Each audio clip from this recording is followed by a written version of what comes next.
Let's see, we'll put you there. We'll put you here. Upload photo. Hello, Moto.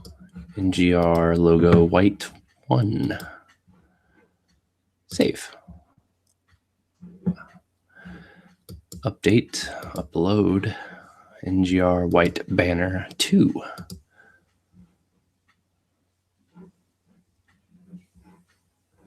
Great. All right, well, that looks good. Now all I have to do is get my stream key. Let's copy that guy. Settings. Stream. Command V. Show. Okay. Someone's using a Mac. This guy. You know how hard it is to stream from a Mac? I do it every week. Yeah, I do. It's awful. Through OBS. It's terrible. Start streaming. You know what? We're going to start recording here also.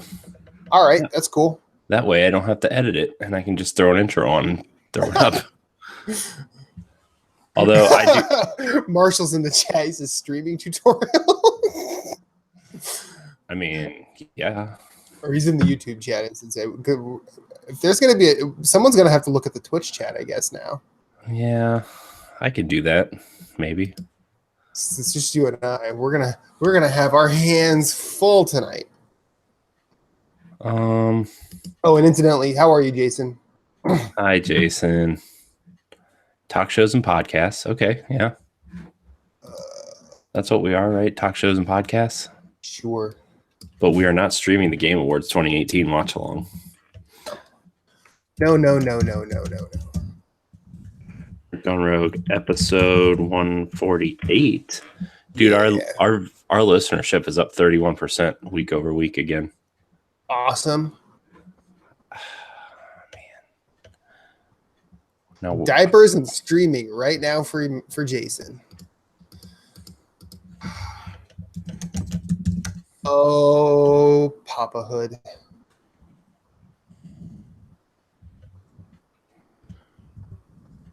Show. How many diapers have you changed today? NGR Radio is live. I guess I can watch the Twitch chat from my phone, or I guess I could just go to the channel and pop it out. Channel settings. I could probably watch it from the phone too, huh? Pop out. There we go. Yeah, we're live. Live and direct. Live and direct. Dude, it looks really good, by the way. You know what live and direct means? Live and direct. By the way, Twitch looks really good, except... Oh, wait. The Game Awards? No. I think that's the last time we went on Twitch was for the Game Awards, Jason. Yeah. It's not on the Game Awards anymore, though. It says episode 148. Yeah. Whoa, my pop filter just decided to leave me.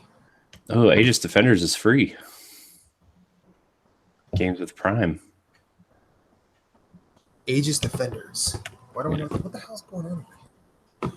My mic's trying to leave me. My pop filter's trying to leave me. Everything's leaving me. Also, you have like 3 months to claim your Nintendo Switch Online membership. Also, Sweet. man, our Twitch looks so good.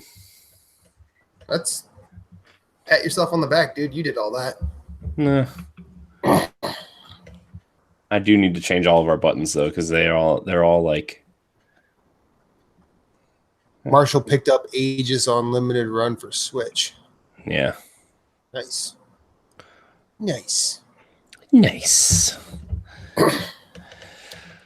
Oh man, our Twitch channel looks fantastic. Okay, so we ready? I guess. All right. 3, 2, 1.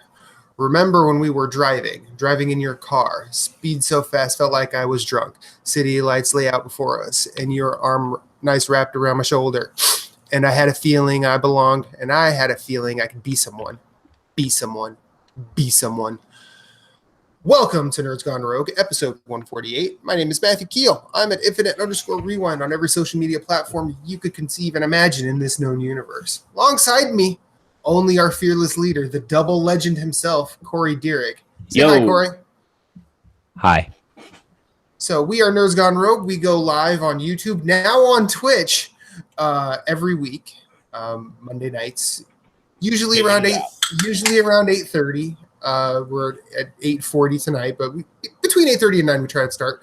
YouTube.com/Nerds Gone Rogue, Twitch.tv/Nerds Gone Rogue. Corey. Yeah, starting next week. We're in the process of switching everything over from NGR Radio to Nerds Gone Rogue. Okay. And it's been a process, but YouTube finally got the YouTube changed, by the way. Yes, we did. Yes, we did. You can find everything we do at nerdsgonerogue.com. You can find all of our shows and Nerds Gone Rogue, the B-sides, Nerds Gone Platinum, hosted by Jason, Moose, and Jeff. Jason Marshall, president accounted for in the chat. Woo! And you can find us on Twitter at Nerds Gone Rogue, Instagram at nerdsgonerogue_official. And you can email the show because we answer listener questions every week. NGRradiopodcast@gmail.com. Now, I know there have been rumblings of a giveaway. Is that happening? We talking about that this week? Oh yeah. Okay. We're talking about it. Okay. So dropping it like it's hot. You know what, Matt? I could say Look at you. I could say we are building with anticipation. Marshall, we need to check his dad joke credentials. Get on that. We could say that my jokes can go down the pipe.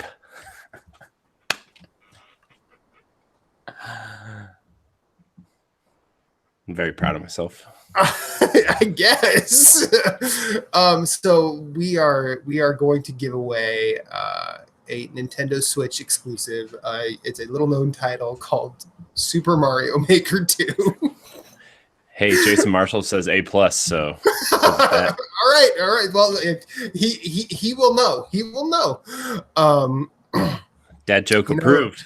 I've seen his union card, so he can verify all this. So yes, we are giving away Super Mario Maker 2. I believe that comes out June 28th. Mm-hmm. And we will be announcing it. We will be announcing our winner live on the Monday show prior. Absolutely. I don't have a calendar in front of me. I think it's the 23rd. Yeah, I think it'll be the 23rd show. So how you can enter, you can obviously you need to subscribe to the show. YouTube, whatever iTunes or whatever podcast service you choose to use, be it Apple, Pocket Cast, whatever. Or you can follow us on Spotify. That's cool too. You need to screenshot that, send it to us via email at ngrradiopodcast ngrradiopodcast@gmail.com. Leave us your name. Name is important. Tell us why you like us, hate us, or just say, hey, give me Mario Maker. Well, actually, don't just say that. Say something else. But if you rate us on iTunes. Yeah, I was actually going to say, if you rate us on whatever service you follow us on, that counts as a bonus entry. Yeah, bonus entries. So you can enter up to twice. It's true. Twice. So, yeah, and the winner will be picked at random on our 23rd show, or our June 23rd show. Yeah. It'd be weird. We're going to our 23rd show when we're already on 148. That'd be a sequential nightmare. Ironically, I think that might be our 150th episode.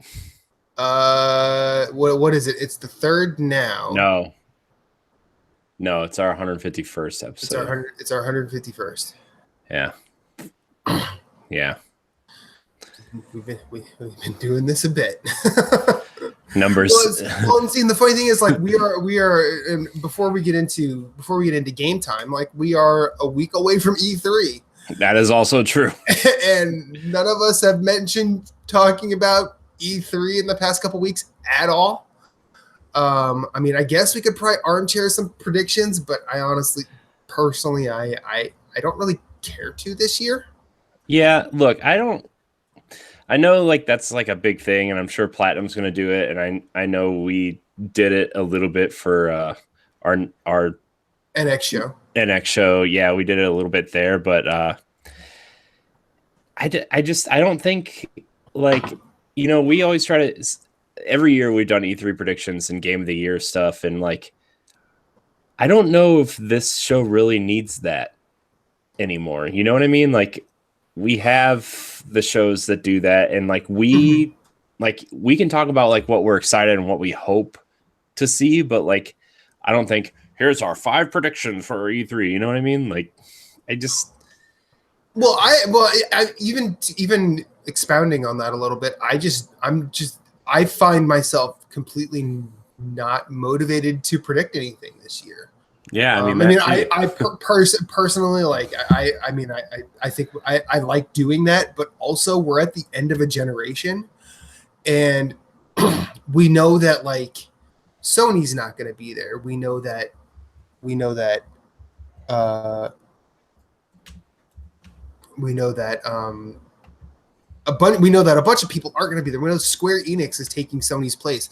So, and with the little news we have that at this point that has come out about E3, like, sure, we've got a lot of Death Stranding stuff recently. We've gotten the rumors about From Software, but at the same time, like, it's almost like all the big things. Yeah, all the big things have happened. We're at the end of a generation, and it is, since we're not industry people per se, I find myself at a loss as to what's going to happen. And Marshall in the chat says we are going to do an E3 PlayStation predictions. Number 1, it's not happening. Number 2, it's not happening. And number 3, it's not happening. I'm guessing he's referring to Sony not being at E3. You know, that's a good prediction, Jason. Yeah, I mean, I mean, I'd bet on that. But yeah, I think because we are first and foremost fans, without like connections to developers or anything like that, it's a little trickier. I mean, like, I could definitely say, like, oh, I predict this, I predict this, I predict this, and all 3 of those will be drastically wrong. Mm-hmm.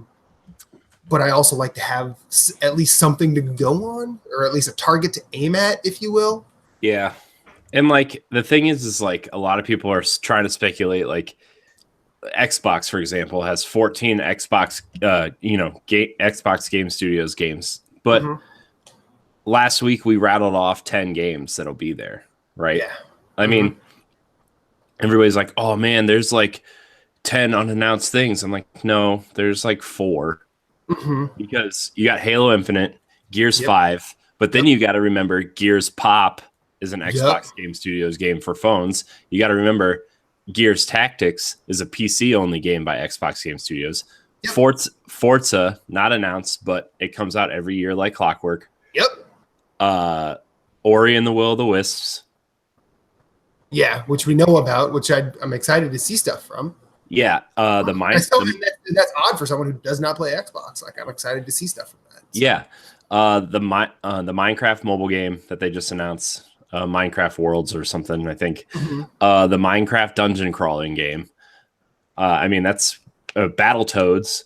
The rumored Fable game, which has all been confirmed to be there. I mean, that's what, 10, right? That's 9 right there, 10 right there. So I mean, like, you know, yeah, I'm excited to see what Xbox has, because that means there's 4 or 5 games that they haven't shown. The rumors, Ninja Theory's next project's going to be there, which is really exciting. But we're not going to see Obsidian's next game, because The Outer They Worlds is the Outer Yeah. Worlds is their next game. Their Yeah. game isn't even out yet. So I mean, and then they're getting to that there, and they'll get into the weeds of, oh, we're going to announce this, but it's not going to be out for 4 years. yeah. So And I that'll mean, just piss everybody off. yeah, and the other two big games that everybody's forgetting about is Age of Empires Remastered and Age of Empires 4. Mhm. And they're probably going to talk a lot about Game Pass on PC, which Gears Tactics and Age of Empires 4 are like the two big games for that.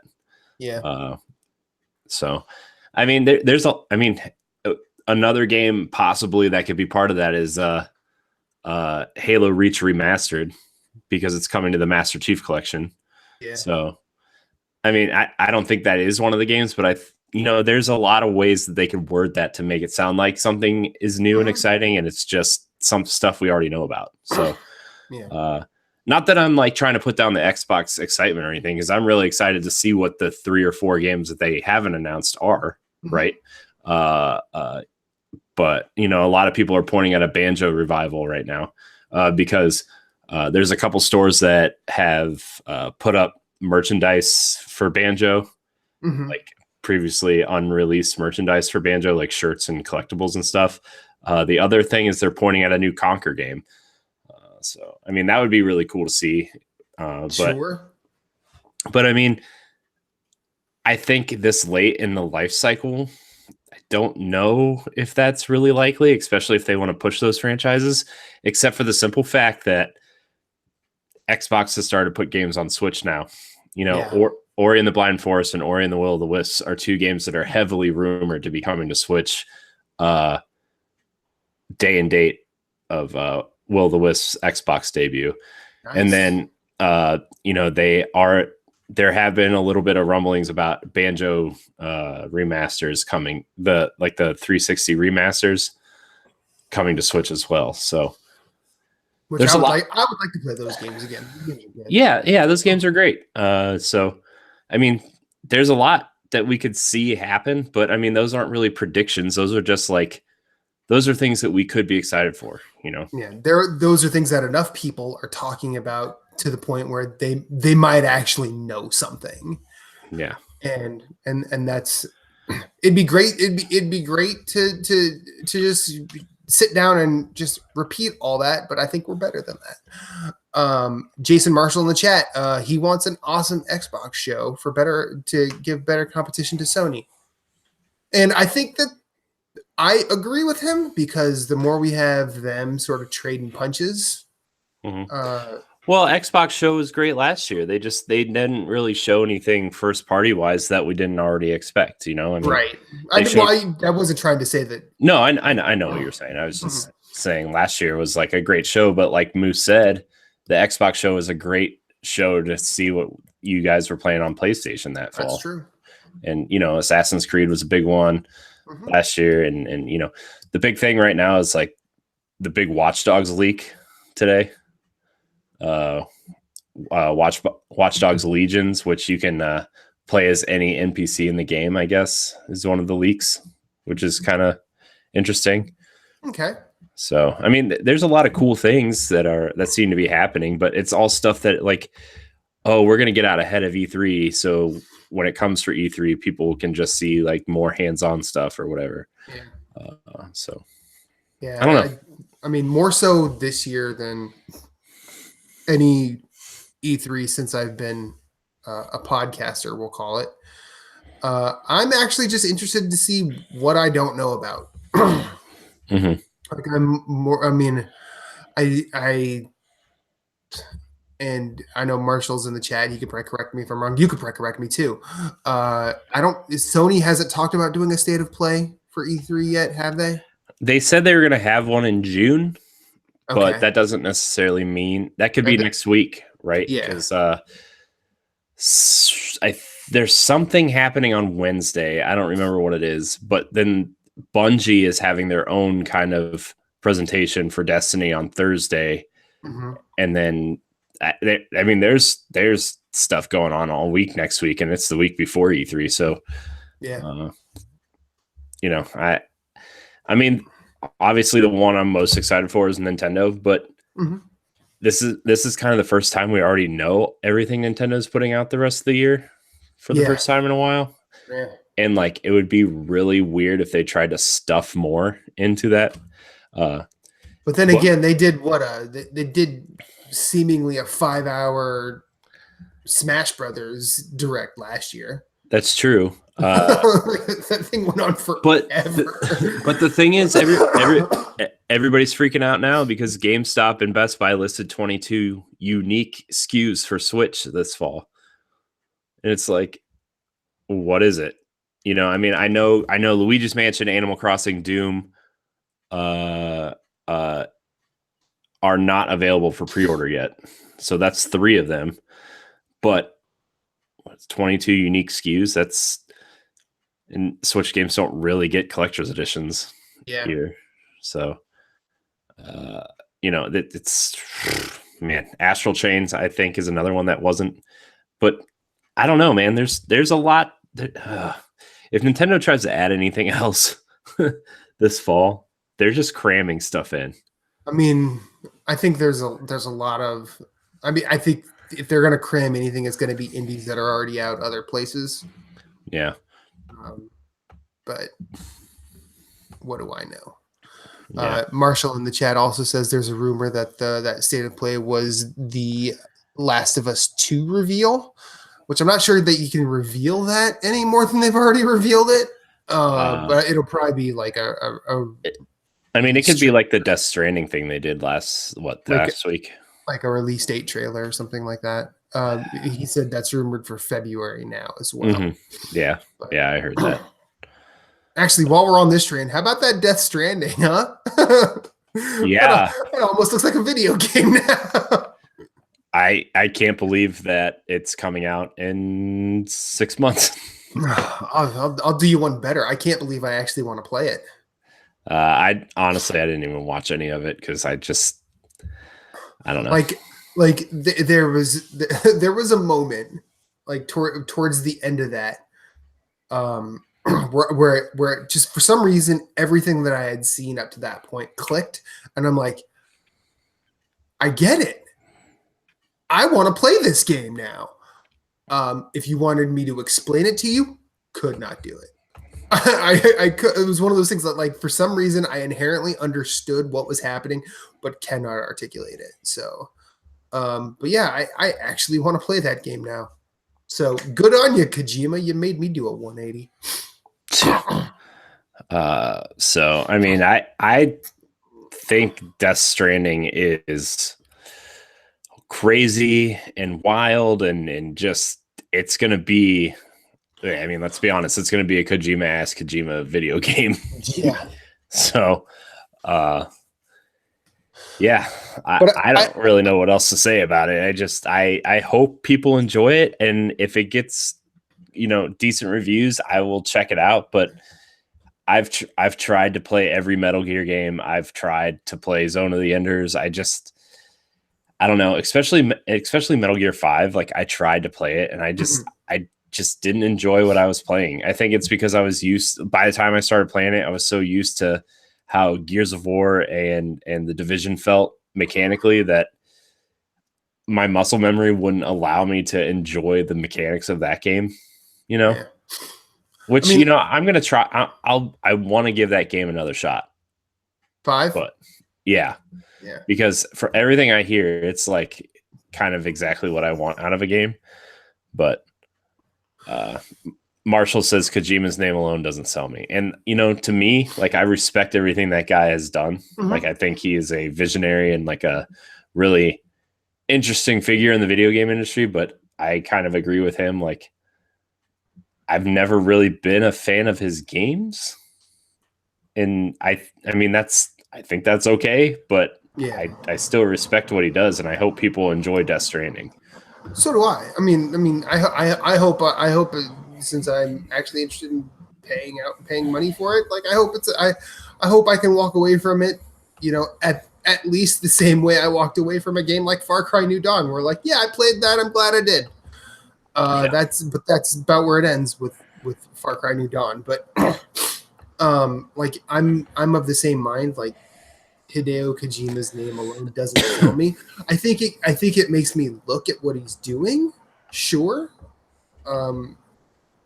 because he is one of those figures like for video games. I mean, he's not like, I wouldn't go as far as to say he's one of the like pillars of the video game industry, because I think there are people who have made bigger impacts than he have, but he's definitely like, his name has gravitas. Mm-hmm. Like a Quentin Tarantino or something like that. People will look at what type of movie he's making, or see what people think about it without necessarily watching it. Yeah. But like, you know, I am classically not a fan of Metal Gear Solid. I like the first 2 Metal Gear games on the NES way back when. And then I did like Zone of the Enders. I did like both of those games. I mean, the only Metal Gear game I actually liked post the NES was Metal Gear Rising: Revengeance. That wasn't really a Kojima thing. It was Platinum, if I remember correctly. And that game's good. I liked Metal Gear. I liked Metal Gear 5, but I bounced off of it in a way. Like like is probably the wrong way to say it, but I came out of that going, oh, it's really cool that it's doing all of this. Mm-hmm. But all of this, as interesting as it is, doesn't keep me wanting to engage. So yeah. But Death Stranding looks like the kind of weird that video games might need right now. Yeah.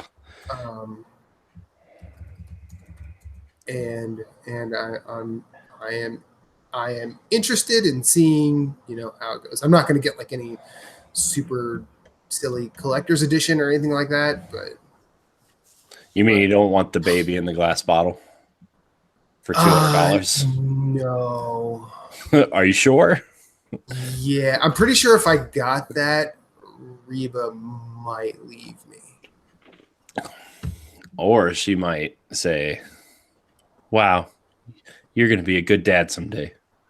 No, she'll leave me. No, she'll leave me. She'll like, I don't want you anywhere near any kid I have to take care of. And to her credit, what do you say we do game time now, Corey? Okay, if you really want to, I mean, do you have any more? No. Okay.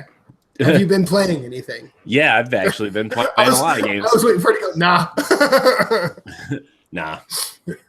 No, I've actually been playing quite a bit because I'm done making assets for our Twitch and our website and the NX show, which is, by the way, if you guys haven't found out by now, is our show where we combine Nintendo Power Block and Arsenal X into one show. Mm-hmm.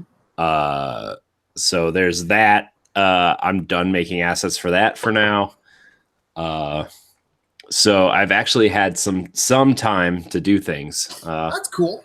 Yeah, I've like during the week I kind of wind down with like I've been watching a lot of like Giant Bomb content this week because they have the premium unlocked. They did a lot of the premium unlock stuff on their YouTube channel, which I still need to buy Giant Bomb Premium because Xbox has the Giant Bomb app, which you can link to your premium account.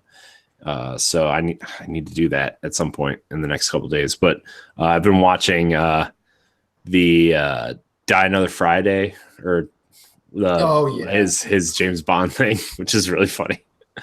I also watched 3 episodes of Mario Party this week. Oh, jeez. I love Mario Party because I love how excited Dan gets and how miserable everybody else is, which makes it way better. Yeah. By the end of it, I'm surprised Dan still walks the earth. I know. It's so awesome. So I've been watching that, but while I'm watching that, I usually play. I've been playing a lot of Tetris 99. Still have not won. And right now I'm just getting destroyed because all the players that are left are the people that only play Tetris 99. The people that are good. Yeah. I came in second place one time the other night, and I came in the top 10 the last couple tries. But man, people are they're too good, man. I need to learn. My biggest thing is T-spins. I haven't learned how to do T-spins correctly, and I need to do that. So, we have a Twitch chatter. Hey, hi Twitch. Well, you want to learn how to do T-spins, you should play Tetris Effect because there's a trophy in Tetris Effect for doing T-spins. So that's how I learned. Yeah. So I've been playing that. I've also been playing a lot of Captain Toad recently. I'm trying to play like these smaller games because like I'll play like a half hour, 45 minutes before I go to bed at night because last night I went to bed at 9:30 and woke up at 7:10. There you go. It's been so long since I've slept that like the last couple weekdays, this weekend was kind of hit or miss, but the last couple weekdays it's just been I'm going to bed early and I'm sleeping as long as I can. And it's been really nice. Oh man. So I played Captain Toad. That game is so good, man. It really is. It's the perfect portable game, you know, and I almost just want to buy it digitally just to have it. Which it was on sale last week and I just didn't pull the trigger because cartridge is already in my Switch, so why would I buy it? But I've been playing that. I've also been playing Ding Dong XL, which is a 99-cent game on the Switch. It's pretty addicting. It's real dumb, but it's also really, really fun. Do you know what it is, Matt? I don't know if I want to know what it is because I'm sort of happy with what the image is of hearing the words Ding Dong XL. I want to hear what you think Ding Dong XL is. No, you don't. I do, and keep in mind it's a 99-cent Switch game. Again, just tell me about the game. Okay. So basically, Ding Dong XL is Pong meets Frogger. And and all you have to do is like you tap A or B to hit the ball and it goes across the screen vertically, right? And you press A to go up and you press A to go down. And you just have to get the ball across the court as many times as you can. But the more times you go across, there's obstacles in your way, like in Frogger, right? There's little like shapes and stuff that shoot across the screen, and you have to time your the way you hit A, you have to time it so you can get it across to the other side without getting hit. And you're only allowed to get hit once, and then you're done. So, my record right now is 47. It's really fun. It's really fun. And then like however many times you get across, it's like every time you get across, you get one like credit to use in the store.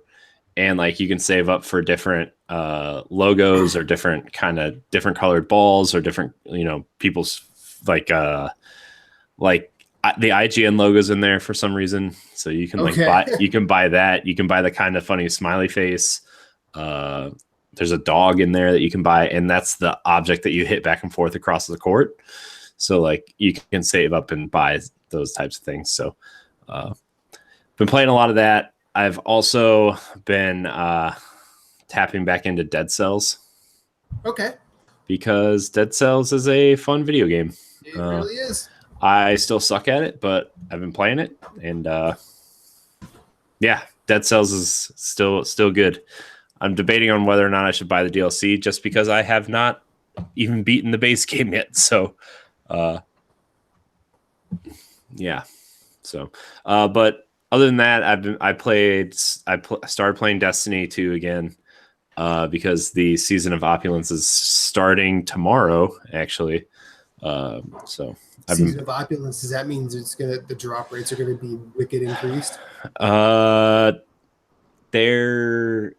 Let's see, the light cap right now is 700, and I think they're upping it to 750, and they're also dropping a new raid tomorrow at 4 p.m.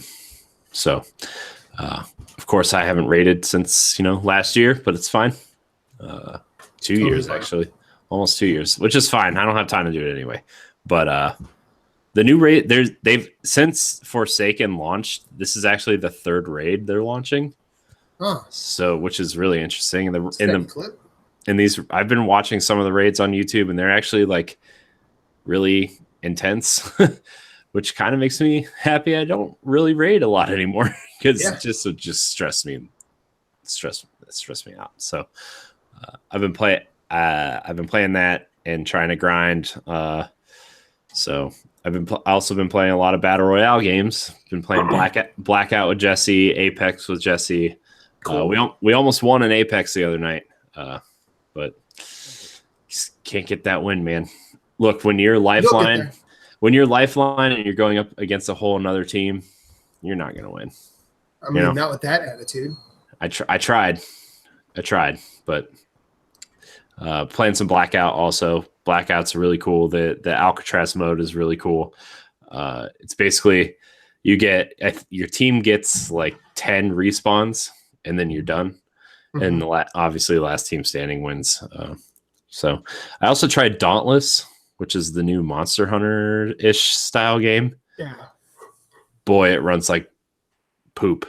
Does it? On Xbox. On Xbox? At least. Okay. I didn't try the PlayStation 4 version yet, but it does not run great on console. It's sub 30. And when I was in the main kind of hub town, it was sub 20 frames a second. It was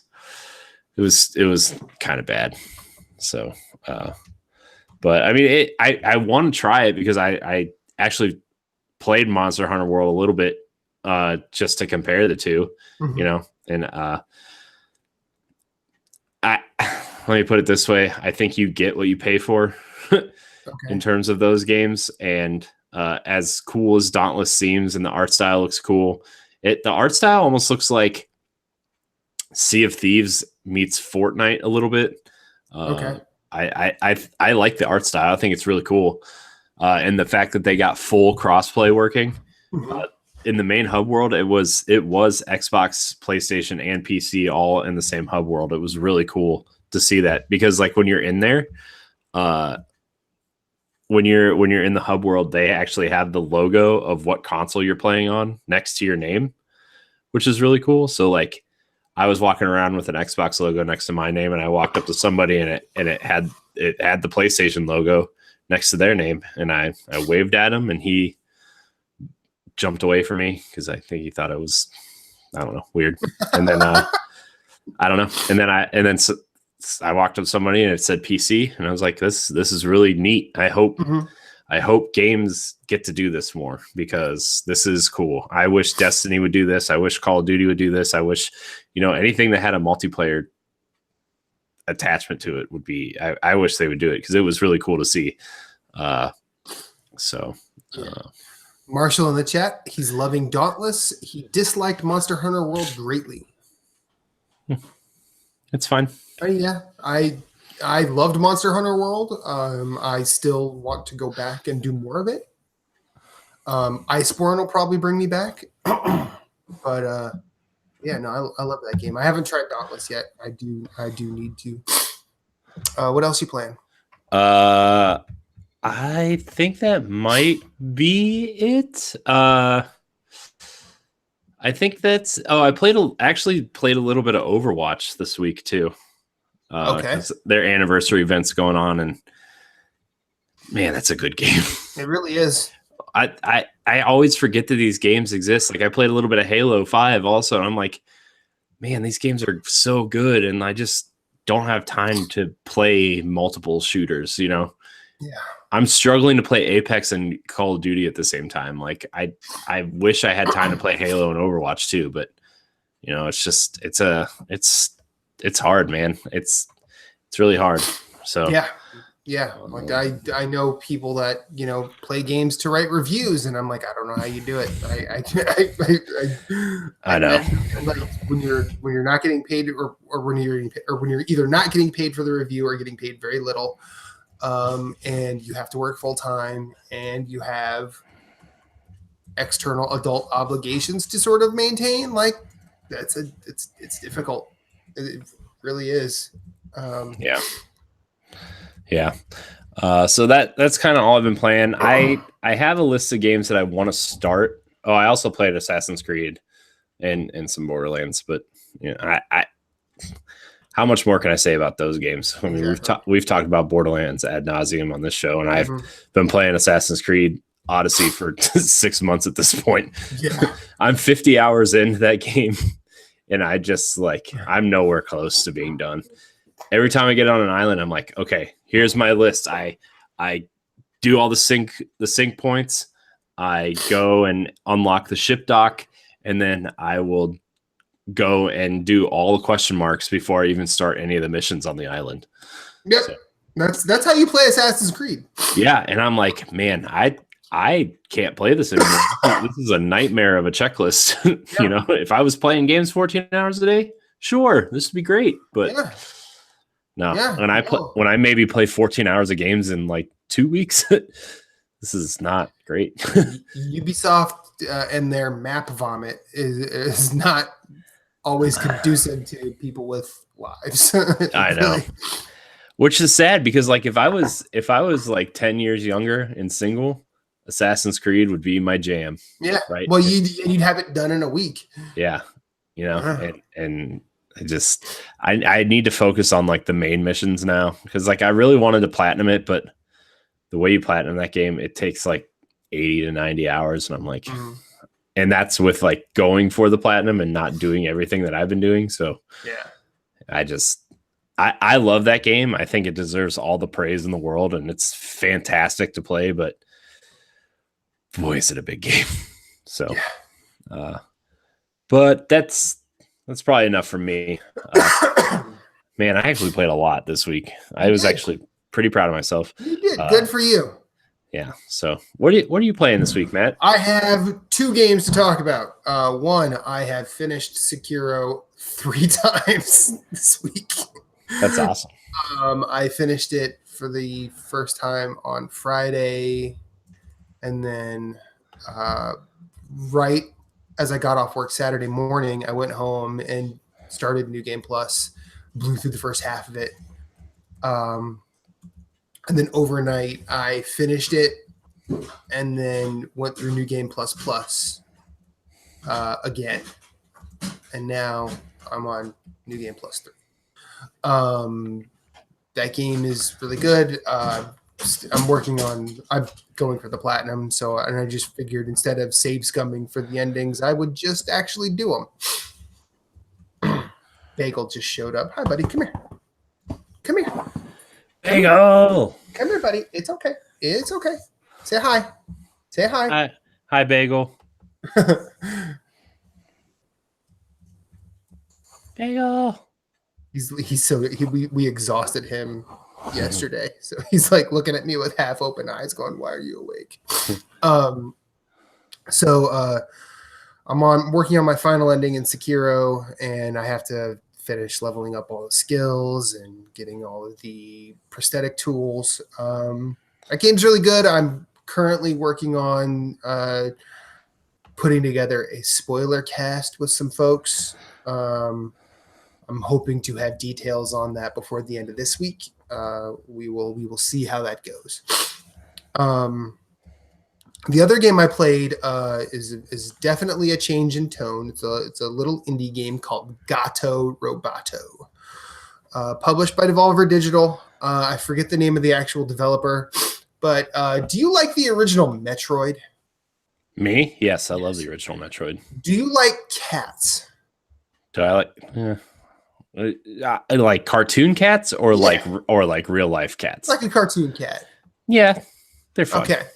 So, are you familiar with the Lassie trope of like Timmy got stuck down a well. Mm-hmm. Okay, well, this game is that, except Timmy is a space pilot, and Kiki is the pilot's cat. Now, the pilot is injured in the crash. The cat basically walks off the ship because why not? Because cats just do that. And the opening scene is dialogue between the pilot and the cat, and the cat's like, "I'm really injured. I need you to go get." I forget exactly what he says, but like basically, I need you to go get this thing, and then we can get out of here. And all the cat says is meow. So you control the cat. You just start wandering around, and eventually you walk into this room with what looks like a floppy disk spinning around. So you go after the floppy disk, and a tube comes down, gives you an additional life point and a mech suit. so you are controlling a mech suit with a cat, and you are in a Metroid style world. Is this on Switch? It is on Switch. It is black and white. It basically looks like what if the Game Boy had a bit of power, had like a graphics card in it? Like that's what it looks like. And this game is really, really fun, by the way. The way it uses, what's it called again? Gato Roboto. Like G-O-T-T-O? Gato. G-A-T-O. Gato Roboto right there. Top search. Yep. It is. It is $6. Yep. It is, and it is worth every penny and more. I'm pretty sure it's only available on Steam and Switch right now. I don't know if it's coming anywhere else. I'm not sure it really needs to be honest with you. I mean, would I get it on PS4? Yes, because I like the trophies. But Gato Roboto is it's really fun. It uses the differences between being in the mech suit and just being the cat really well. When you're just the cat, like if anything touches you, you die immediately. But you can jump higher, you can climb up walls. When you're a cat, you can get to harder to reach places. But when you're in the mech suit, you have weapons. Got it. It's a really cool game. It's a pretty good platformer. Little flighty on the jumping, from what I remember from my time with it on Friday. But it wasn't. It didn't impair my enjoyment of that game. I've heard it's actually relatively short. So I'm going to keep playing it on Switch at work, and hopefully I will. Hopefully it consistently keeps me entertained the way it has up to this point. I also wanted to try Box Boy and Box Girl, but I had to go to work before I could finish downloading. So I'm finishing. It's actually finishing downloading right now, and hopefully I will be able to play that tonight at work. But as far as I could tell, that's game time. Yeah. Anybody else have anything to say? Anybody? Bagel, you play anything? Bagel. He's just looking at me. He's like, dude, I'm trying to sleep. Leave me alone. That's Bagel for you. Yeah. Such a contribution, Bagel. Thank you so much for joining. I'm so glad to have you on. I still like when I was Marshall asked me to do a shout out video for Nerds Gone Platinum and their 100th episode, and I had Bagel in my arms as I did it, and he's just looking at the camera completely confused. I'm pretty sure he sees his face on screen going, huh? Who's that?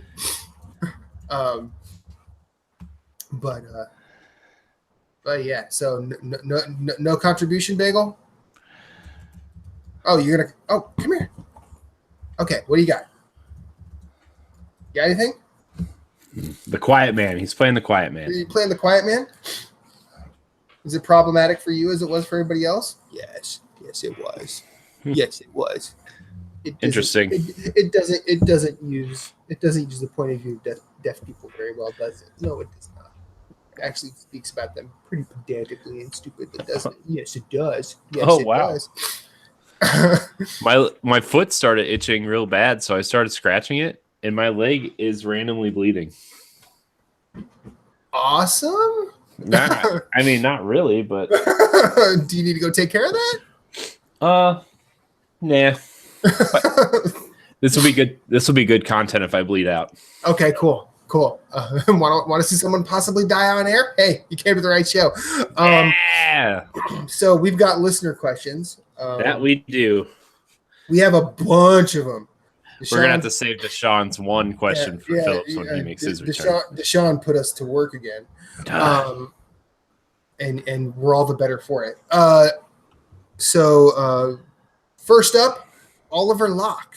Just found you guys when looking for gaming podcasts, and I'm liking the show so far. I like the variety of topics you guys discuss, and it makes my commute to school more bearable. I have a question that maybe you've answered already, but does your significant other play games with you or in general? If you don't have one, have you ever dated anyone who played with you? I'm trying to get my partner into games, but she seems intimidated by all the buttons, so we've started with some Telltale games and New Super Mario Brothers. Well, thank you, Oliver. Thanks for listening to our show. thanks for stopping by. Thanks for hanging out. Thanks for checking us out. However you did. Thanks for stopping by. So, do you want to start here, Corey? I mean, Sana doesn't really play games with me, except we do play Mario Kart occasionally together, which I am debating on getting Team Sonic Racing and Crash because we've been playing Mario Kart for 5 years, and I think she's ready for she still wants to play sometimes, but it's we've played those courses so many times. How do you keep, you know what I mean? Don't get me wrong, Mario Kart 8 is great, but it's time for something new. It's been 5 years. Yeah. So, and plus, I think Team Sonic will be great because you work as a team to win, and I think if she helps, if we help each other do better, then she'll feel less intimidated by it. So that's something I've been looking at to get. But she doesn't really play games all that much, or really at all, to be honest with you, especially now with the baby.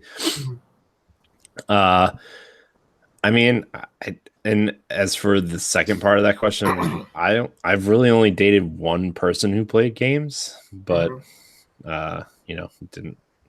I mean, don't get me wrong. I would love it if she played games, but it's not the crux of our relationship, So yeah. I mean, I'm kind of in a I'm in a similar boat, but I think Reba's interested in playing games with me. She and I will still every so often co-op some Spelunky together. Because she played games for a while. I don't remember how long ago this was, but she'd only played Nintendo games, so she understands when I showed her Spelunky, she's like, "Oh, it's like Mario." I'm like, "Yes, that's how you look at this." So she was able to make that connection. We have played Unravel 2 together. We have we actually co-op platinumed Adventure Pals last year. It's on my Switch wish list. Yeah, that's a good game. I'm actually excited. I'm actually really excited for Mario Maker 2 because I think that'll be something we can play together. Just because that is a frame of gaming that she already is familiar with. So I'm not she's also expressed interest in learning how to play Hitman, which is cool. I've showed her games that I think would be cool to play together, and she has been either receptive or not receptive. But the one sort of tactic I tend to not do is I try not to force it. I know lately with her job, she's been like super stressed out, and she can't play games when she's stressed out. That's just not how she doesn't like. When I'm stressed out, I can definitely sit down and play a game.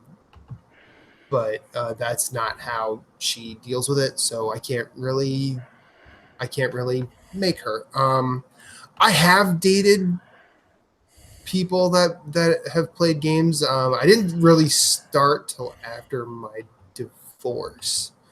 Like I never really dated anyone that played games until after my divorce. But I've actually been, oddly enough, like I'm pretty sure like there were 2 girls that I dated that basically lied and said they liked games. So I would be interested. That was a bit weird. I did not know how to take that. But the one person I dated that played games, she and I played a lot together. Like she would kind of encourage me on platinums and things like that, which was really cool. Relationship didn't work, and it just didn't work out.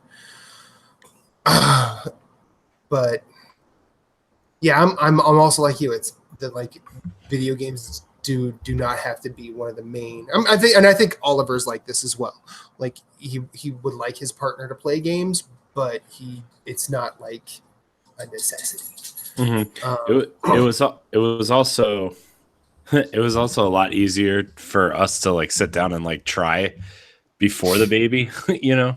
Oh yeah, before and now like the baby is the priority, and like I don't even try to touch games until she's asleep, right? And at that point, Sana's been up with her since she's been awake, so Sana usually tries to go to sleep around a little bit after the baby does. Mm-hmm.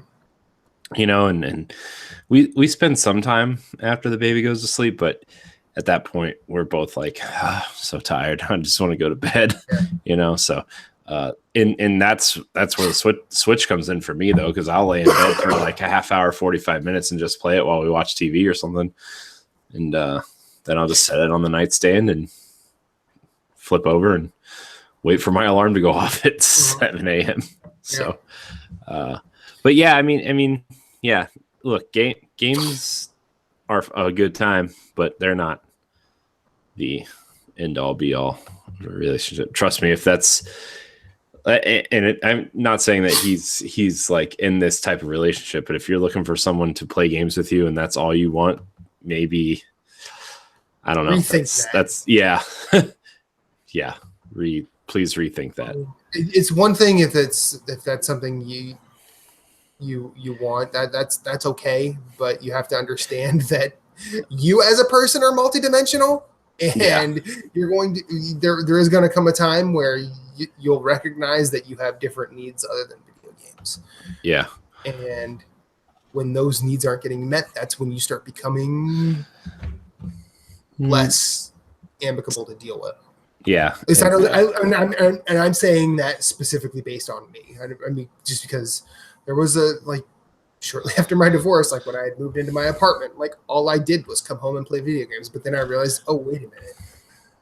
Like I'm forgetting how to talk to people. Like I need to get out and be social. And not just because like video games aren't fun, but it was because I was realizing there were muscles that I have that were literally atrophying, and I didn't want that to happen. But yeah, like I think it's definitely all right for you to say, hey, maybe this should be on someone's radar, but like don't force it on them. But Oliver, thank you for your question. And also I will say this: if your Telltale games are actually a really good place to start, because you can get together on the decision making, and if you get the person to stick with you through like the entire game, if they start seeing like the consequences of their decisions, that tends to create a feedback loop. And starting with like Mario games, I think if anybody were to play a video game nowadays, like I wouldn't say, hey, start with Mario Brothers, but I'd probably say, hey, start with something that's close to that. I mean, that's the Switch has new Super Mario Brothers, and like also like if you want to teach your significant other how to play games, like Mario Maker's coming out soon. Make a series of simple levels that they can maybe try to get through. You know, like I mean, that's also a big thing. So I've actually been like debating. I've been wanting to do this series with my dad for a long time, which I tried a couple times with DNA, and I didn't have the equipment, and it just didn't work out. But it was called Dad's Turn, and I wanted to show him like my favorite games and have him try to play them. And it was really fun because like we did an episode of Wii Sports, and we did golf and tennis and bowling. And my dad actually beat me at golf and bowling. So It was pretty awesome. But my dad is also like a really great golfer.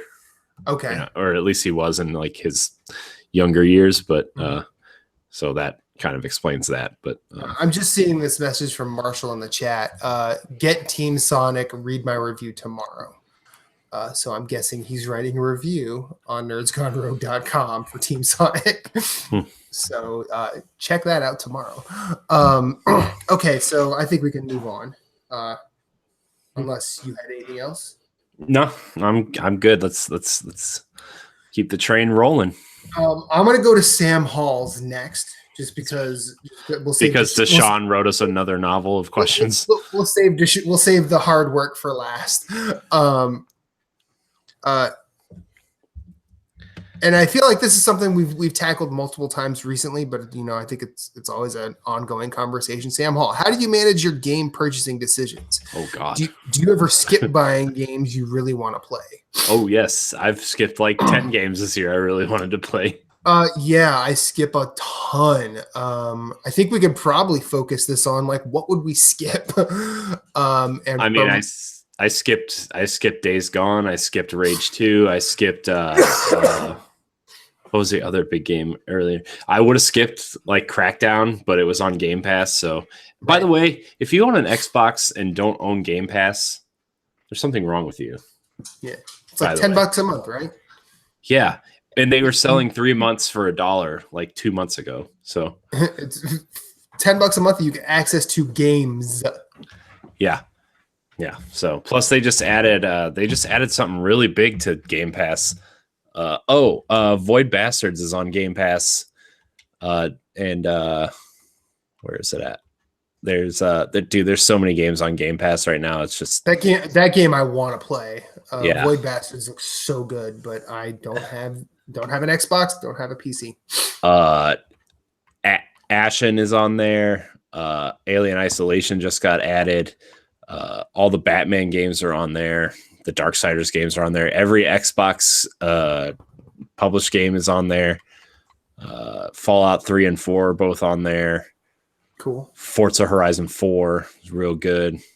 Hellblade is on there. Hitman's first season is on there. Yeah. Which, by the way, life hack, if you want to play Hitman Season 2 and you have Game Pass, Hitman Season 1 works with Season 2 by just downloading it off of Game Pass. So it does. Life is Strange, Mass Effect, Mortal Kombat, Mutant Year Zero. Like, it's just insane. Outer Wilds is on there day and date. Prey is now on there. Like, Game Pass is insane right now. All the Tomb Raider games are on there, which are a great time. All the Walking Dead games are on there. Wolfenstein 2 just got added. Like, I think Bagel noticed that we only have us here because he keeps on getting over here in the camera. Matt, I just want to say, as much as I enjoy other people on the show, this has been a great episode so far. It has. Just really you and me, you know? Yeah. Dynamic duo. Just sitting in my little producer window on Twitch. Sitting here firesiding it up. Yeah, we are. So, anyways, what were we talking about? Why we skip games. Why we skip games. Yeah. Well, I skip a lot of games because I have to buy diapers and groceries and pay rent. So, yes. There's that. And I try to prioritize a lot of my game purchasing on Switch because it's easier for me to play games on a handheld now with the baby. And I do have Game Pass, so that alleviates a lot of the pressure to buy at least Xbox first party games and a lot of the games that I want to play, like Void Bastards is a game that I've been wanting to play, even though everything on paper is like procedurally generated. Yeah, not a core game. No, but it looks cool. And like I said, I want to stop like assuming things about games before I play them. That's like the one big goal I made myself when I started playing Dead Cells, because like I said, when I was playing Dead Cells, everything on paper says Dead Cells is like, no thanks. But it was so fun to play that I just had to keep playing it. So Void Bastards is installing on my Xbox right now. Nice. But Game Pass alleviates that, a lot of that. I do have a list of games. I have a list on my phone of games that I want to prioritize purchasing before I buy other games. And I tried to do that. So I mean, it's hard though, living that adult life. Yeah. As Moose would say, adult life lit AF. Yep. So, yep. I don't know if I use that correctly, but I don't either. He'll tell us. Yeah, on his vacation to Myrtle Beach, right? That's what he said he was going. Myrtle Beach. That's where he said he was going. Yeah. Yeah. His backyard. If not, it's canon now. But no, I skip a ton of games that I want to play for multiple reasons. I really love fighting games, but I cannot play them anymore. So all of those get skipped. Yeah, I did get Mortal Kombat 11 though, and it is really fun, but I can only get so far before I'm like, this is a fighting game that I just don't have time to learn. Yeah, it's just like there's a barrier of entry that I do not have. I don't have the patience, I don't have the dexterity, and I don't really have the ability to surpass anymore. A lot of EA Sports games, like I would love to play hockey again. I would love to play FIFA again. NHL 19 is free on Xbox this month, by the way. Sweet. I know. I'll load that up right now. No, I know you don't have an Xbox, but I mean, like for people who want to play a hockey game and didn't feel like spending the money, right? But like I would love to play those games, but also like I don't have the circle of friends that would play that. I tend to I'll do arcade sports games now because a lot of those can just be done like by myself and I can get the necessary joy out of it. Let's see. Other games I skip are just I skipped Days Gone. I skipped Rage 2 because while the initial reveals of those games had me turning my head, subsequent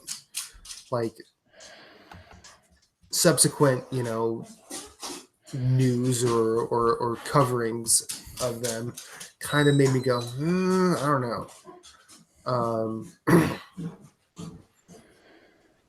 But I'm also in the same boat.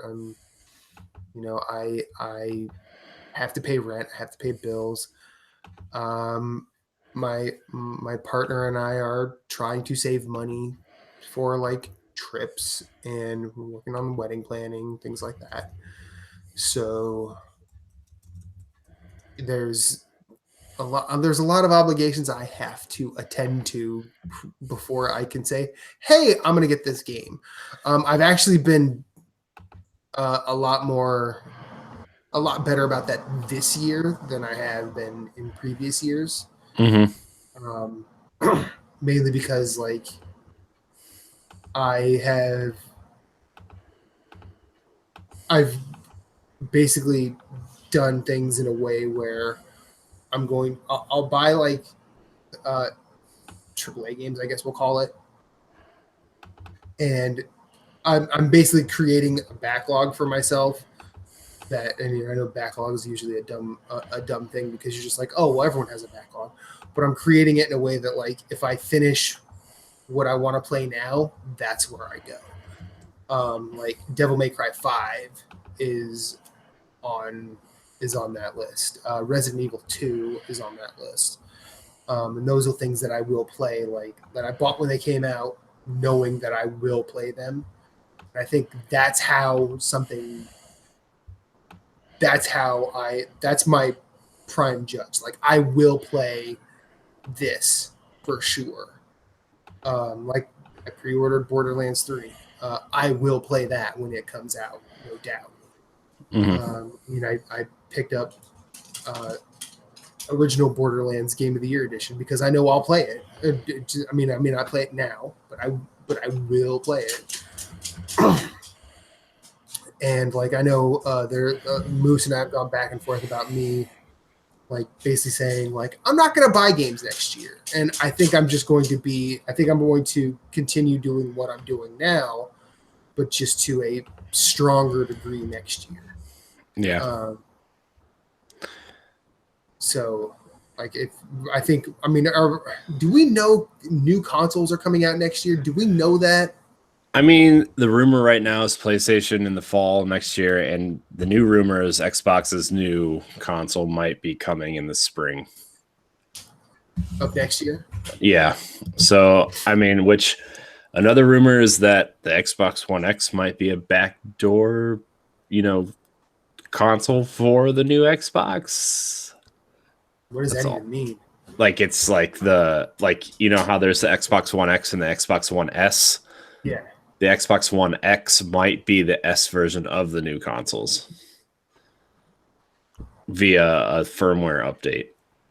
So will it be I don't know. Will it be the Xbox One XL then? I mean, what the fuck is happening? Look, I don't know. That's just something. Look, I fell down a really bad Reddit rabbit hole looking for Switch rumors the other day, and I fell down an Xbox Anaconda rabbit hole. All right. And which, by the way, code name for the next Xbox is Anaconda. I don't know if anybody knew that or not, but so yeah, that's a new rumor. But I don't know how much truth there is to that rumor. I just saw it on a Reddit post, and it's Reddit, so be careful what you read there. But it's next gen is going to be really interesting because I feel like the lines are really blurry this time around, as we're like, there's a clear cutoff between PS1 and PS2 and PS3. And now it's just with digital distribution and patches and updates and everything. Like Ubisoft came out today and confirmed that Rainbow Six Siege, if you own it on Xbox One or PS4, you already have the next gen version via a patch.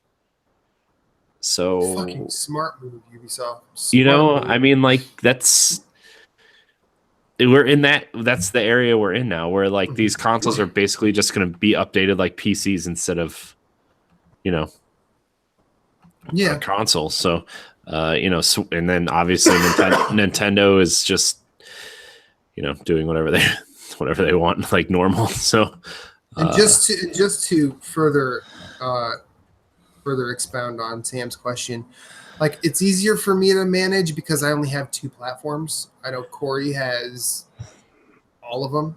I do. I usually just go where the game is the cheapest, to be honest, because like I don't, and like a lot of the multiplayer games I play now are free to play, so I just own them on both anyway. you know, and then Destiny is really the only multiplayer game that I play that I own for both, which, you know, with all this, like with Modern Warfare, this year's Modern Warfare being cross-platform play, like, I really hope something happens, because then the multiplayer games I play can really just stay on one console. It's really just what controller I prefer instead of, you know. Yeah. So, but at the same time, I've said it before. I'll say it again. Crossplay needs to be a thing. Yeah, it really does. Cross, like now more than ever, crossplay and backwards compatibility need to be things. Yeah. Which, I mean, it looks like we're getting closer and closer for those to be both. So, yeah. You know, I mean, Xbox has already done a great job of being cross-platform and cross-play and backwards compatible. So, PlayStation, I think the PS5 is, at least with PS4, is going to be all that. So, man, it's interesting times we live in. Yep. And then there's Switch just hanging out, just doing its thing, just switching it up. And then the other thing is, for Sony's next console, if they're already saying backwards compatibility is going to be a thing, PS3 backwards compatibility, just figure it out, please. I mean, I feel like with PS3 backwards compatibility, with how powerful they're saying the PS5 is supposedly, Bagel agrees. Bagel agrees, guys. Bagel agrees. With how powerful that system's supposed to be, I feel keep talking. I'll be right back. Okay. Okay. I feel like that they could easily build a virtual emulator in the PS5 for a PS3, you know, and yeah, it's gonna suck, but I mean, I know the Xbox 360 and the original Xbox are two different consoles, but when the Xbox One launched, supposedly you couldn't have backwards compatibility, and they did it. They figured it out. So I would not put it past PlayStation to try to figure it out, because they finally figured out name changes and everything. So, you know, I feel like, Matt, what I was saying when you were away, I was just saying, like, with how powerful the PlayStation 5 is, I feel like they could build an emulator for the PS3 inside the construct of the PlayStation 5. It might not be perfect, but I mean, it could potentially be there. And the Xbox One was said that they couldn't do backwards compatibility, and they figured it out. Yeah. And so, I mean, I think Sony isn't doing these things not because they don't want to. I think the choices they made in like 2007 and 2008 have really almost hurt them in a way. Yeah. This far, you know, and that's why the name change stuff comes with a whole bunch of caveats and everything. Yep. And you know, I think they could build an emulator inside the PS5 with how powerful it supposedly is. So that's my theory. Yeah, and I mean, there's all sorts of things that go into that. I understand that, but it's getting to the. I mean, even with the name change thing, like, I think now more than ever they need to. And I don't know. I don't know if this is even possible, mind you. If there's a way for them to course correct in a way that fixes all that. What is it, Bagel? I don't know what you're barking at, dude. No, Bagel. Hey. Bagel. Calm down. He's like looking up at the ceiling into our dining room. I'm like, there's nothing up there. It's a ghost. There's nothing up there. I don't know. Well, see, either you're gonna bleed out, maybe I'll get possessed. This is gonna be one interesting show in about 10 minutes. This has potential. But I like they need to find a way to figure that out to a point where, let's say someone wants to change their name in the future and not want all their shit to be fucked. Like, yes, the easy thing is to say, well, maybe you should be more responsible with how you put your online ID out there. Yes, but people are also stupid. You can't tell a 13-year-old that Scrotum Flosser 69 is not a great name. It's true. This is true. I mean, and like, myself included, like I have named myself some dumb things over the years. Mm-hmm. I happened to stumble into what I have now on Xbox 360 in like 2008, and I just have not gotten tired of it. That's more dumb luck than anything else. I mean, for the Scrotum Flossers of the world, like we all go through that phase, and I don't think we should be penalized for life because of it. True. Now let's move on to the dissertation that will be the answer to Deshaun Malone's question. First off, I'm just going to read it. Just want to say sorry for not being there live the last few weeks. Got a new job and it requires me to be up early. Still listening though. So questions. One. Actually, no, before I get into those questions, you don't have to worry about not being here live, Deshaun. It's true. We appreciate that you interact. You're here. You're here in our hearts. Yeah. Always. Mm-hmm. Always. Yeah, that's about right. So number one, what are some flagship places to eat in your respective places of living? I mean, if he doesn't know, he lives in your neighborhood, so it's true. It's true. If you don't know where to eat here, Deshaun. No, let's see. Where do I live? Akron. Do I do Akron or should I do Cleveland? Akron, I guess. I mean, Melt is pretty popular, which is a gourmet grilled cheese place. It's pretty. I mean, I don't know if you saw my Twitter, Instagram picture the other day. I did. Yeah. Oh, I saw it. Yeah. It was. I had the backyard barbecue grilled cheese, mm-hmm. and it was barbecue pulled chicken, onion mm-hmm. rings, mayonnaise, and cheddar cheese just squished into a grilled cheese. It was just healthy as all get out. Oh yeah, I felt really bad afterwards, but in the best way possible. Arteries clogging. It's true. That is true. I mean, for like really expensive stuff, like Ken Stewart's has always been a flagship kind of restaurant here in the area for like old businessmen. Well, not that any of those people are listening to this show, but sure. Fleming's is pretty popular. I think that's a chain though. I think that's pretty much everywhere, but yeah, Swenson's is an Akron staple. It's like I don't know. Do you have Sonic in Philadelphia? Yeah.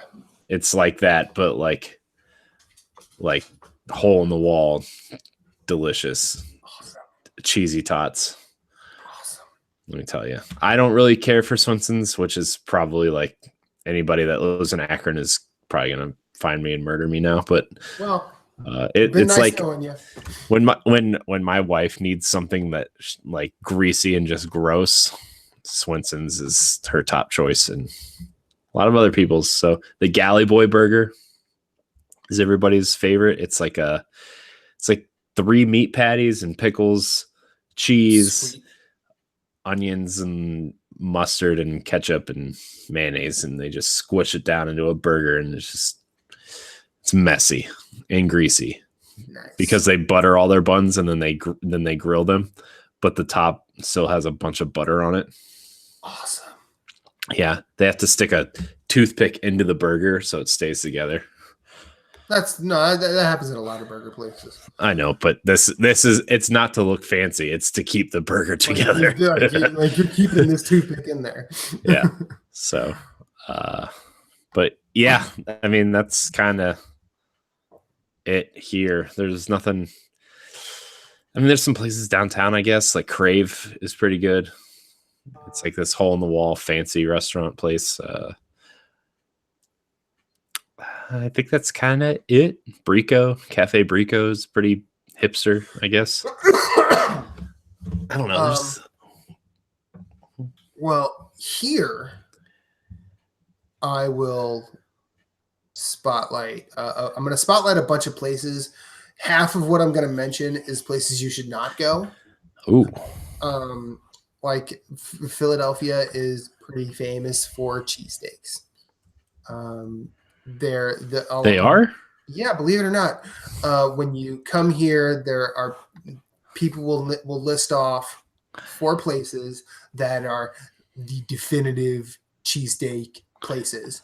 1 and 2 are usually Pat's and Geno's. Then after them, it's Tony Luke's and Jim's Steaks on South Street. Don't go to any of those places. I've been to all of them. Pat's and Geno's. I'm pretty sure it's Pat's that was in the local paper here a few years ago for being problematic towards people that weren't born here. Like they were saying like if you can't order in English, you can't eat here. And I'm like, kind. I thought you meant just people not born in Philadelphia. No, so for that, first and foremost, fuck them. I thought you meant like not that. No, secondly, like both places, and I had eaten there before this had happened. Both places, their cheesesteaks are fucking dry. They like it's just it's poorly made and they're bad. Just don't go there. Tony Luke's is I feel like they basically take roast beef, put it on a fryer, and then put it on 3-day-old bread and make you eat it. I've never had a good experience there ever. And then Jim's is a grease pit. Like, sure, if you are on South Street and you are drunk out of your mind, a Jim's cheesesteak will ease the hangover the next day, but it's not good. Now, the place I took you and Sana when you came here, that's my favorite in the city. It's called Sonny's. It's Second and Market. They do cheesesteaks the right way, in my opinion. And then the only other place I would say, hey, this is where you need to go, is it's called Steve's Prince of Steaks. There's one downtown and one in the Northeast. And instead of shredding up the beef, they give you like slabs in the sandwich, and it's really good. Otherwise, I would recommend Reading Terminal Market for a place to get not necessarily cheesesteaks, but like just about anything else you might want. There are a few. I know there's an Amish run restaurant there that is really good. Or maybe they just do produce. It's been a while since I've been there. It's been a while since I've had jury duty, so I only go there when I have jury duty. And they used to have a really good burrito place, but it closed, sadly. But you can get it. There's a lot of local businesses there that are really good. Bassett's Ice Cream is phenomenal. They have a crepe place that's so good. Otherwise, like, I think this is kind of a big deli place. Like, it's not like Katz's in New York, but I think 4th Street Deli is a good place to get a Reuben. It's a place on the main line. Jaime's is really good. I would recommend those places as well. It's Jewish deli food and it's a good time. Jaime's matzo ball soup, I'm pretty sure, is the unknown cure for the common cold, because whenever I get sick, I eat it and I feel better like right away. Can I just tell you how obsessed Riley is with the matzo ball soup? Raise that shorty right. She's obsessed, dude. Like every time Sana gives it to her, like she viciously attacks the spoon. Like it is so aggressive. Like I think she's gonna break the spoon with her teeth. It's insane. That's awesome. It's insane how aggressive she is. It's just like, whoa, scary. Yeah. Anyways, yeah, continue. like I'd not really had it till a few years ago, and when I had Jaime's matzo ball soup, I'm like, oh, I'm glad I am aware of this now.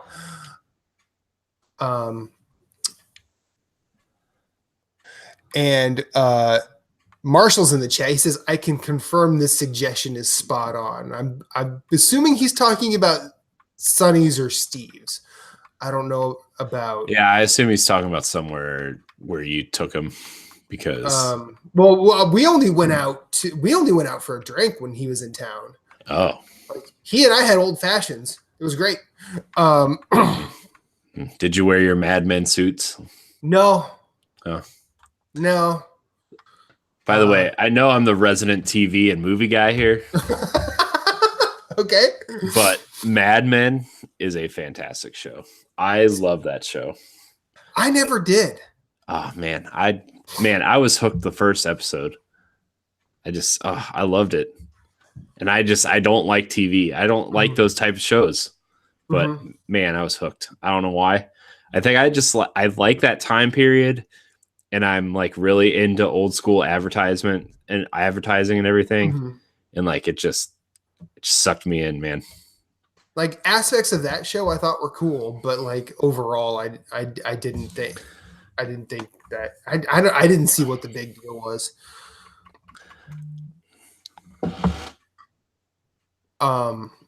Moose is beer sending beer emojis to the chat. Fantastic. see what this is about. I got confused. I was like, why is my phone buzzing? Okay, so I think we can move on from flagship eating. Yeah. What are you doing for E3 this year? You're looking at it. No, I'm working. Yeah, I mean, I'm gonna be working. Except my break at work starts right when the Nintendo conference starts on Tuesday, so I will probably watch it and do a quick Instagram react, and then that night, Ed and I are going to do a Nintendo reacts thing to it. Okay. But I mean, I can't afford to take off work for it this year, and I'll catch up when I can. Yeah. I love E3, but I'm also at that point where I'm like, I'll just look it up when I get home, or I'm sure I'll have 100 people texting me about stuff, or 30,000 Facebook notifications of people posting in groups about things, So yeah. I will watch the conferences as per usual. I will take notes and then probably bring those notes to the next week's NGR. And that's kind of what I'll do. I've always wanted to do more with E3. And it's not that I still don't, but also like it's just hard. Yeah, like I mean, if I had a different working situation where I could manage that at a regular time, that would be easy. But I don't, so it is not in the cards at this point. Question number 3 from Deshaun Malone. Corey, you mentioned Disney World on the last episode. I'm thinking about taking my daughter this fall. It's been about 20 years since I went last, and my daughter has never been. What do you suggest we plan for as basically first-timers? Oh boy. Prepare to be overwhelmed, I should say. And this fall is going to be pretty crowded. Star Wars opens up, doesn't it? Because Star Wars is opening. Now, if you avoid Hollywood Studios for the most part, you'll be okay. Toy Story Land is really cool. It's really like, I think it's just going to be crowded because Star Wars Land is opening. So I imagine just that part of the park will be busy, but they're also taking reservations for the park for the first 6 months. Yeah. So you will only have filled, aren't they? Disney World has not started taking them yet. Disneyland is full. I thought the Star Wars place was. I thought that's what they were taking reservations for. Disney World has not started taking reservations for that yet. Oh, okay. But the stuff that they've been adding throughout the last few years. I think his daughter's like 7 or 8 around there. Okay. The Magic Kingdom is going to be wonderful for her because she's the right age to be there. Mm-hmm. Man, I don't even know where to tell you to start. Magic Kingdom is probably going to be her favorite. I would work your way instead of going clockwise through the park, because the park is made by like a big wheel and with spokes. There's like 5 spokes. There's Adventureland, Frontierland, Fantasyland, Storybook Park, and then Tomorrowland. I would work your way from Tomorrowland around counterclockwise instead of clockwise. Man, I don't even know what to tell you. I would get fast passes for the stuff that she wants to do, because that's important to do. You can schedule those up to 6 months before your trip, which I would highly recommend you do that. Man, first time, man, that's wow. First time. Mm-hmm. I wish I had more of a suggestion. It's hard for me to suggest things for kids because I haven't really done that part of it before. Usually like when Sana went for the first time, we went to Epcot first and we walked the countries and we did Hollywood. Like we did Magic Kingdom last because that's what everybody thinks of when they think of Disney World is the Magic Kingdom, the castle and the princesses and Mickey Mouse and everything. And like, that's fine and stuff. But like, I like to when you take somebody for the first time, I like to show them the aspects that they're not expecting out of Disney. Like World Showcase at Epcot or Animal Kingdom, or Hollywood Studios is really cool with like the 1940s Hollywood Boulevard stuff, and now with Star Wars Land and Toy Story Land over there, it's getting bigger. But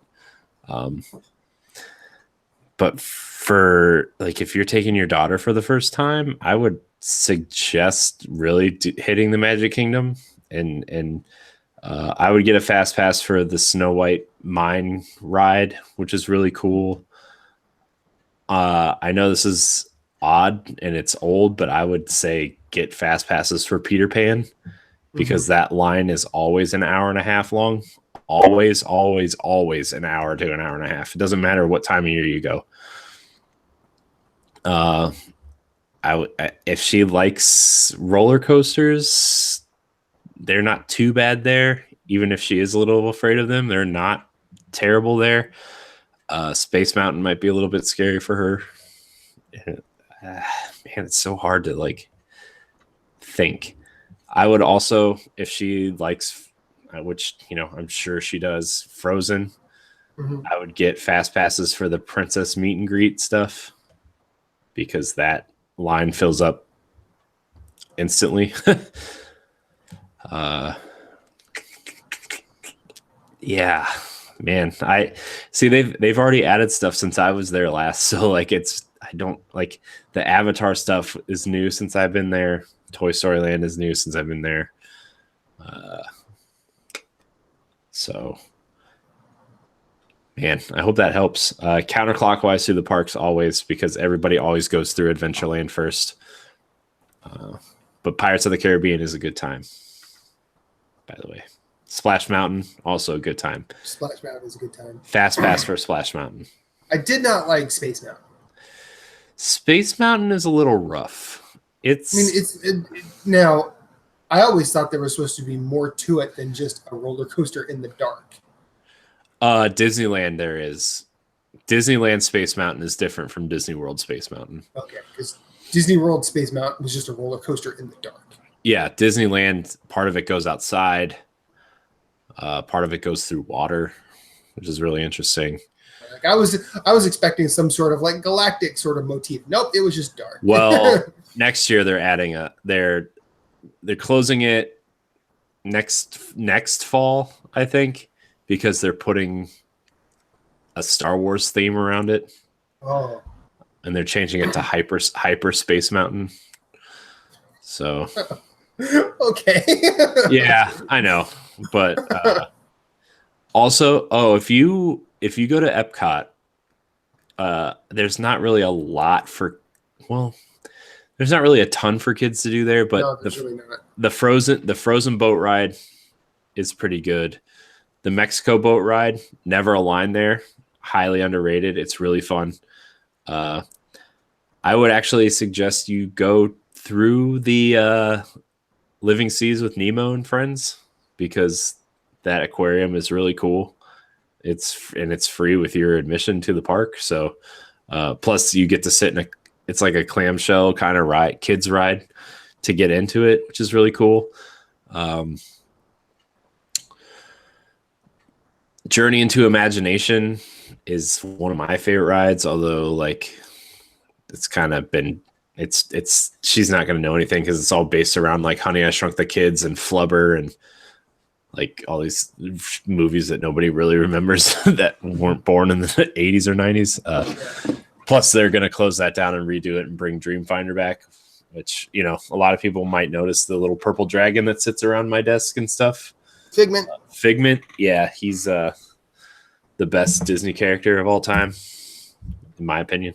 So, but at Epcot, I would really highly recommend you do those two things. And then what was the last thing I was going to say to do at Epcot? Man, I forget already. But I mean, just from my experience at Epcot, like I walked in expecting it to just be kind of as educational and boring. It was actually pretty awesome, but I was 15. Yeah. So. I would, if like if you go in and you go to the right of the giant sphere, there's this pavilion called The Land, and inside the Land is a ride called Soarin', and it's basically like a IMAX theater, and you get in this giant kind of simulation hang glider thing, and you just like kind of fly over different parts of the world, and like you fly through the orange fields of Florida, and like it smells like oranges, or, you know, if you fly over some water, they'll spritz you with some water. Like it's really a cool experience. The Animal Kingdom has a ride like that too for Avatar. Like I would really recommend that too. They're just really cool experiences that I think you should try. So I could talk all day about Disney, but you know, we don't have that much time, so we can move on. Well, the last question that Deshaun has is for, and I quote, Captain Cool Canada. I'm building a PC. Give me a decent rundown for $1,000, not including monitors. Neither of us are Captain Cool Canada. No, that's definitely not us. So here's what I suggest, Corey. How about we give Deshaun bad PC building advice? I'm not even sure I'd be good at doing that. I don't even know what to tell you. You know what? You buy the cheap one at Best Buy and download more RAM. Yeah, download more RAM. Yeah. Yep. Phillips hates it when I say that because it's like the last time I said that, he's like, that joke is so used, and I'm like, it's the only one I know. Yeah, so. He did it. Like, I'm pretty sure that was him.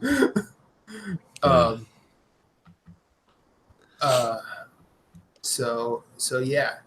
Hopefully, Captain Canada's back next week, and we will be able to get you some advice on building a PC. Sorry, neither of us can really help. Sorry, Deshaun. We're useless in that department. Yes. But I do know this. Deshaun picked up Sekiro, and I'm interested to see how he fared with it. I mean, I'll just say there is a learning curve. It is not exactly. I don't think it's exactly steep, but I don't think it's actually easy either. just be patient. Don't give up. Keep trying things, and you'll believe in yourself. You can do it. Definitely believe in yourself. But like this, I think personally, I think this game is a lot easier than the Dark Souls games. I also recognize that it's counterintuitive to how a lot of people want to play a game like this. And more often than not, when you put that in front of somebody, that tends. I mean, and this happened with me, like sitting down with it for the first time. Like I got super frustrated super fast, and then just all of a sudden there was this one fight where everything clicked, and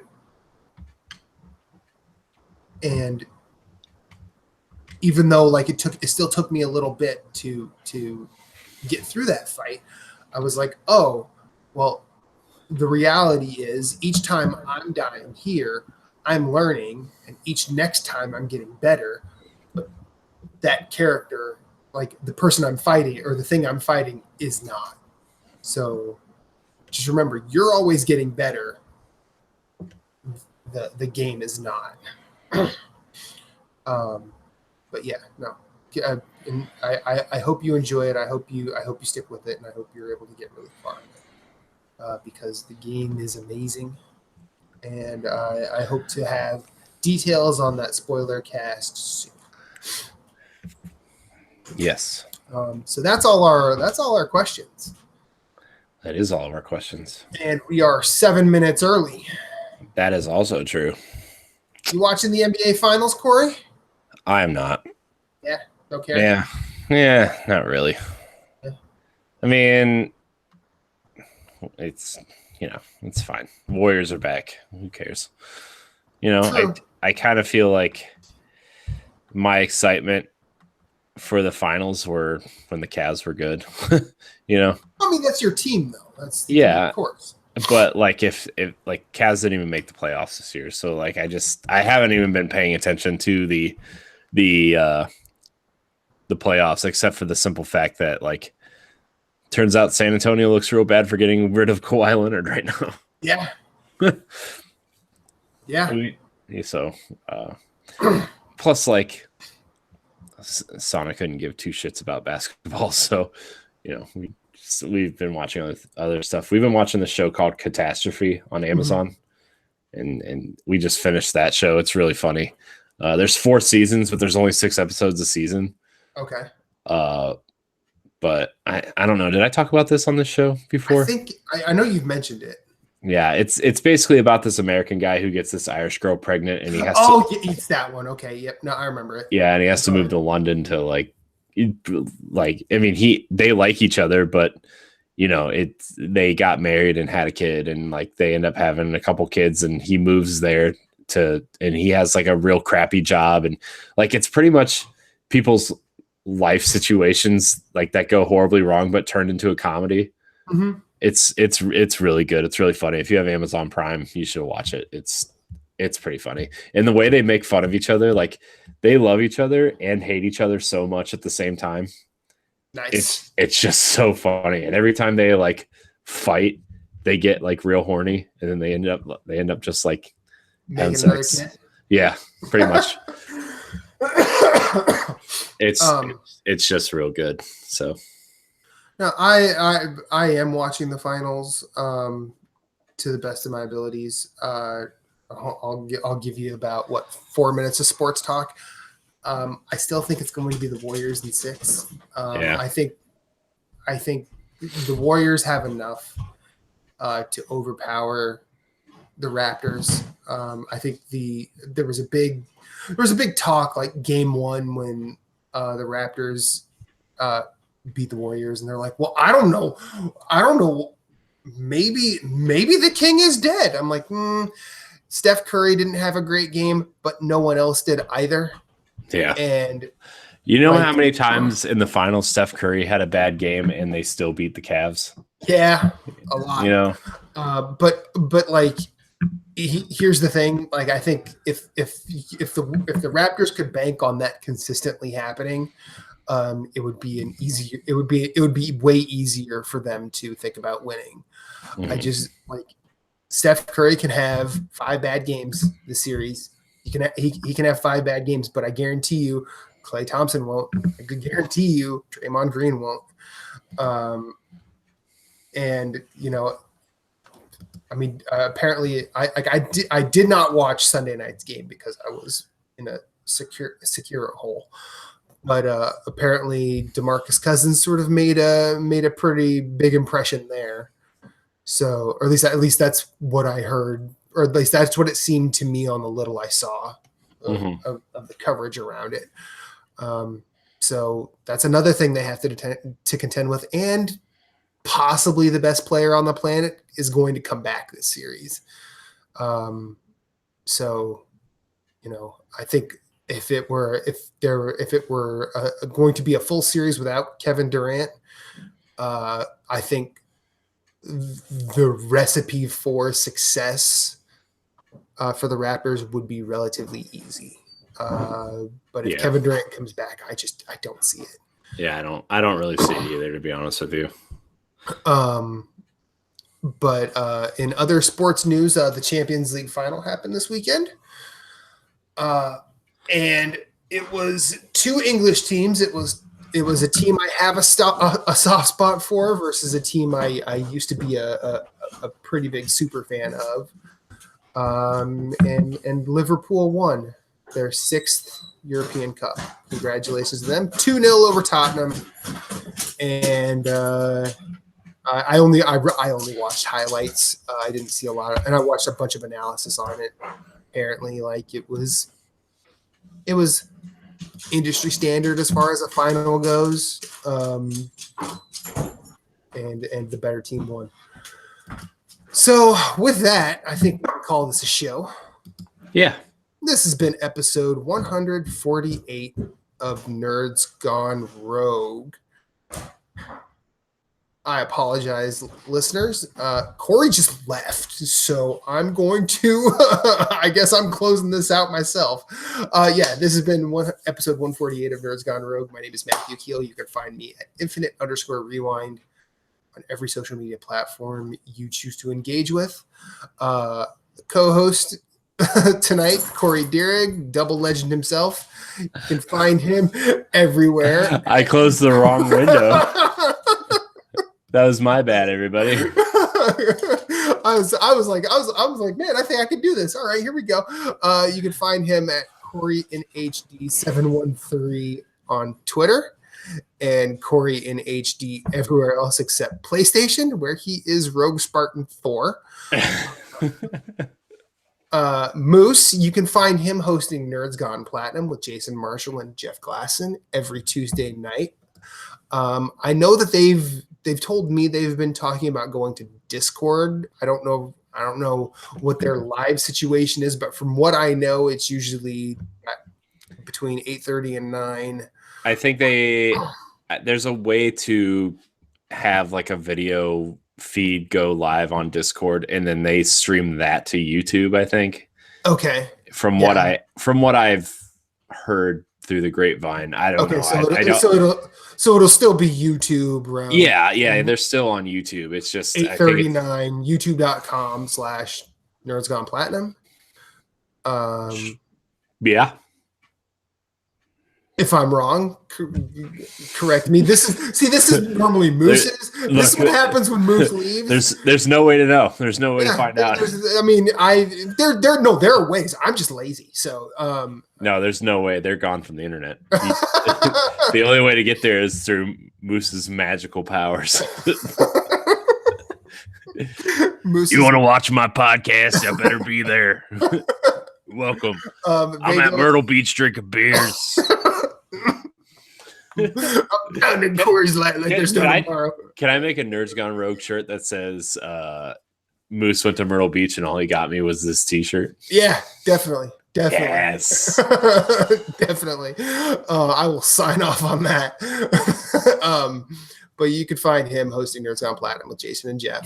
They have a phone number. I don't remember what it is. I'm going to put it in my phone and just call it because I've been meaning to do that for so long. So you can find them at youtube.com/nerdsgoneplatinum. Their stuff is all on nerdsgonerogue.com, just like this show, just like NGR Radio B-Sides. And Corey, take us home. All right. Well, Matt told you where you could find me. You can find me at Corey HD on Instagram and Twitch. I've been streaming lately too. I streamed a lot this weekend. So I did. So you can find me there. You can also find me on the NX show with Ed and Jesse. And they have a website now, right?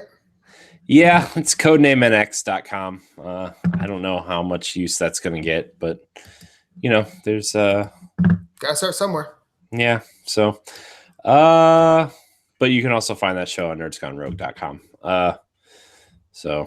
Oh, I was under the impression that it wasn't part of us anymore. I mean, it's there. Okay, I'm running the show. It's going everywhere. Okay, I'm sorry I didn't keep that in the housekeeping at the beginning. Then it's fine. Right. You know what? It's fine. Where was I at? Oh, why is everything moving on the? Oh, because I'm making the window bigger. I don't know what I'm doing, Matt. Why did I mess it all up? Oh, great! Here we go. I messed it all up. It's all right. There we go. You can find all of our content on nerdsgonerogue.com. You can watch us live now on YouTube and Twitch. You can twitch.tv/nerdsgonerogue next week. I know we're on NGR Radio now, but we're changing everything over finally after, discussing it for like 2 years. So, it's, dude, it takes years to move a ship this big. That's true. So I think we had all these discussions and then you had a kid. You know what? That's true. But anyways, I don't know how much I missed of what you said, but anyways, you can find us next Monday on a podcast service of choice or live that night. And we'll be answering questions and all that stuff, whatever Matt just said. So thanks everybody for watching. Thanks for watching on Twitch. We had 3 unique viewers. So sorry that this is the last show on NGR Radio, but collector's items all around. Woo! Anyways, thank you guys so much for watching. And until next week, we love you. Banana and out. You're welcome. Can't do it. You're welcome. I can't do it the way Moose is. You're welcome. Do it. There you do it. Come on. Give me a good guttural Moose. You're welcome.